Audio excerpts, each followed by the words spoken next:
Alright guys, in this video I'm going to be replacing the O-ring inside that quick connect. If you remember from the previous videos, that's the O-ring that I nicked because I wasn't paying attention and forgot about the damaged port there. And during the vacuum test it was holding okay, but apparently when the system's got some pressure in there and when that this moves around, that O-ring moves with it and finds that area to leak. So we're going to fix that today. So the first thing I'm going to do is drain the supercharger cooling system. That way I can then pop off that connector, pull out the O-ring, and then replace it. So let me, the reason why I'm doing this is because the pump is now to the point where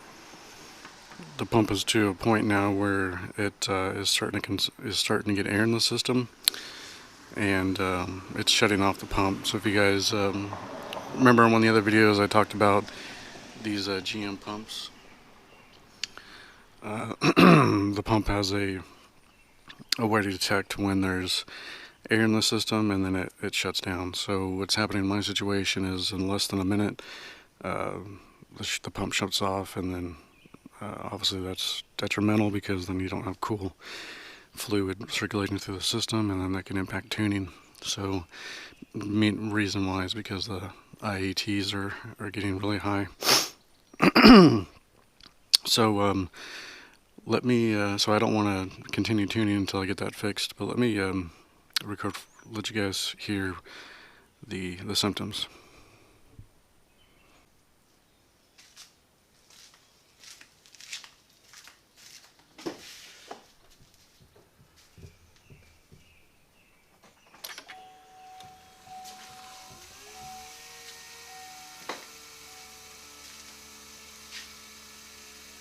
Hopefully you can hear the pump is on right now.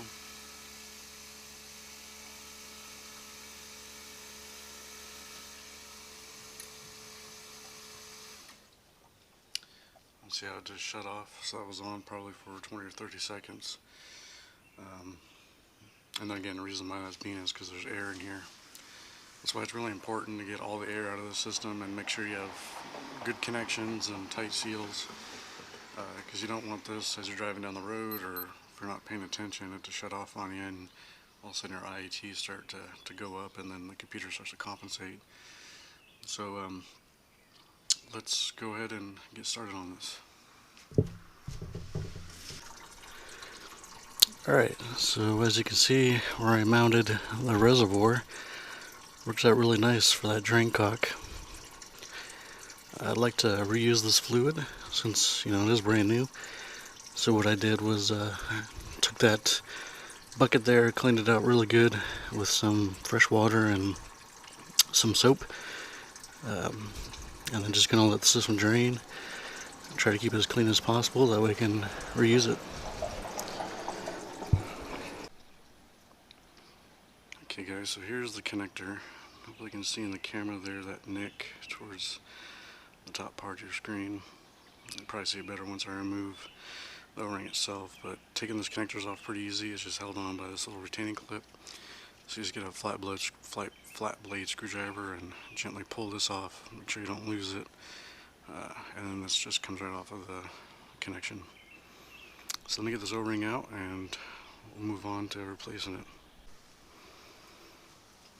Alright, so here's the O-ring removed. Let's see if I can get that nick. Right there is the nick. See, it's pretty big. It's all due to that damaged port there that I forgot about. Anyways, this is the new O-ring. See, they're the same diameter. It's the one on the right is probably a little bit fatter than the one on the left, but see if it'll fit. Alright, so I'm going to get this installed and continue on. Okay, so I got the new O-ring installed in there. It's probably going to be a little bit difficult to see because it's the same color as the connector. black there, but if you see that shiny thing inside there, that's the new O-ring.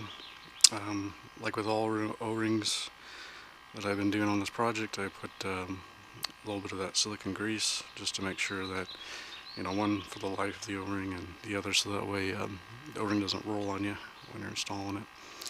So now I'm just going to put that clip back on, connect everything back up, and then we'll put the system down to a vacuum and refill. Alright, so I got the system refilled using the airlift like we did in the other videos. I've had the pump running now for almost a minute. It's definitely been a lot longer than what you saw earlier. So I'm going to continue to let this guy run. It looks like my leak is fixed.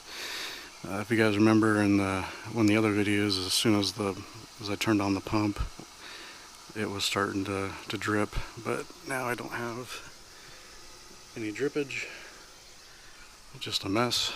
So I'm gonna get some water and just rinse off all those areas where I made a mess of coolant. But things look good, so I can continue on with tuning, and I'll keep an eye on this just to make sure the pump stays running. It would be nice to somehow tie into the system and know when it turned off, you know, give you an indication through the ECM or something. I imagine the Z06 has probably got the ECM wired up where it can do that, but anyways. Alright guys, so I'm all done for now, and I'll catch you on the next video.